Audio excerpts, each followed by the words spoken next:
Hi అండి. పండగ కదండి. ఇదిగోండి ఈ వీటిని గవ్వలు అని, మురిపీలు అని, లేదా గోరుమిఠాయిలని పిలుస్తారండి. ఇది ఎలా చేసాను చూపిస్తున్నాను మీకు. నేనైతే 1 కేజీ మైదా తీసుకున్నానండి. అలాగే కేజీ గోధుమ నూక తీసుకున్నానండి. ఈ రెండింటిని బాగా కలుపుకున్నాను చిన్న సాల్ట్ వేసుకొని.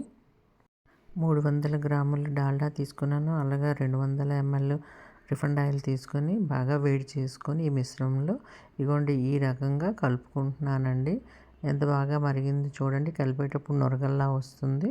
అలా శుభ్రంగా వీటిని ఉండలు లేకుండా కలిపి పెట్టుకుందామండి. కలిపి పెట్టుకున్న తర్వాత కొంచెం కొంచెంగా పిండి తీసుకొని బాగా మెత్తగా కలుపుకోవాలండి. అలానే ఇగోండి ఈ మాదిరిగా కలుపుకున్న తర్వాత చిన్న చిన్న ఉండలుగా చేసుకొని మనం ఇలా బొటనవేలుతో నొక్కి పెట్టాలండి. ఈ విధంగా తయారవుతాయండి. ఇలా నొక్కి పెట్టేటప్పుడు కొంచెం నొప్పి వస్తుందండి.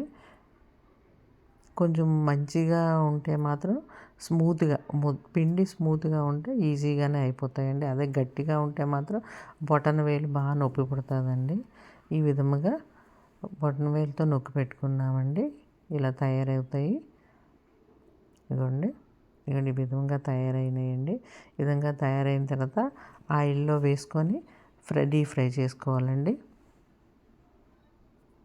ఇదిగోండి ఈ విధంగా డీప్ ఫ్రై చేసుకున్న తర్వాత మనం కేజీ గోధుమ నూక, కేజీ మైదా తీసుకున్నాకండి. అలాగే పాకానికి సరిపడే పంచదారను కూడా 1 కేజీ తీసుకొని లేత పాకం కాకుండా కొంచెం ముదిరేటట్టు తీసుకొని ఈ గవ్వల్లో కలిపేసుకోవాలండి. అంతేనండి. Thank you.